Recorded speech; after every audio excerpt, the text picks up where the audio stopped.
Stop. Francis Ngannou's coach and or manager coming out doing an interview saying they want to fight Jon Jones, that they're trying to keep that alive. I'm quoting, he used that word, I want to keep this alive. That's a mega fight. We feel that Jon Jones is the GOAT. He's the greatest of all time. Stop. There is a time to position for a fight. There is a totally different way. When you're picking a fight versus promoting a fight, what's the difference? You have a signed contract. You pick a fight until you have a contract. Once the contract is signed, you switch course. Now it's about promoting a fight. I bring this to you because Francis is going to fight Surreal. Jon Jones is behind the scenes begging and thirsty to get into that mix, of which has already been stated publicly he can do anytime he wants.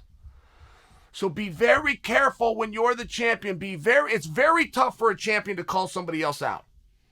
And if a champion calls somebody out because he has and it's almost to a T, it must be based on personal problem. A champion doesn't call people out. A champion gets called out.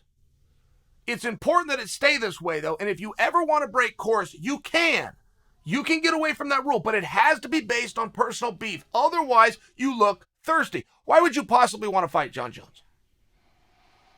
And if your trainer and or manager, whoever made the statement that we believe Jon is the greatest of all time, if that's true, why would you put your client in there with him?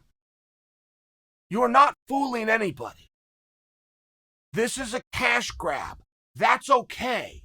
This is a business. To try to get the cash is okay. To try and outsmart the audience will never work.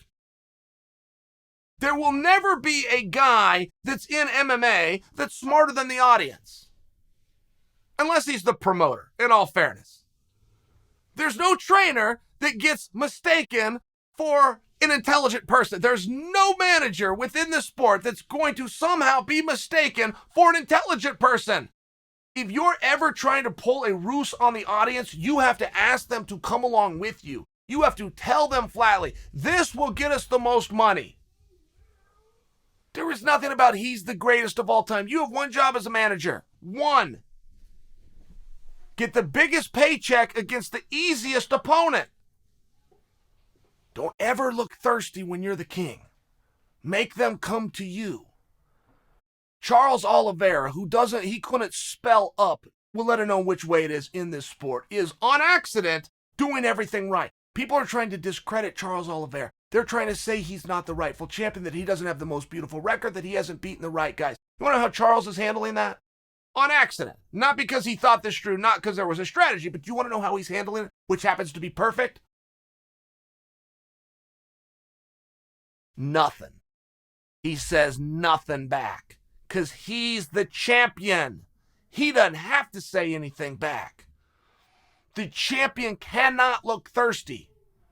He cannot look like he can't get something he wants. He's the king. Lesson in life, all right? You either walk like you're the king or you walk like you don't give a F who the king is.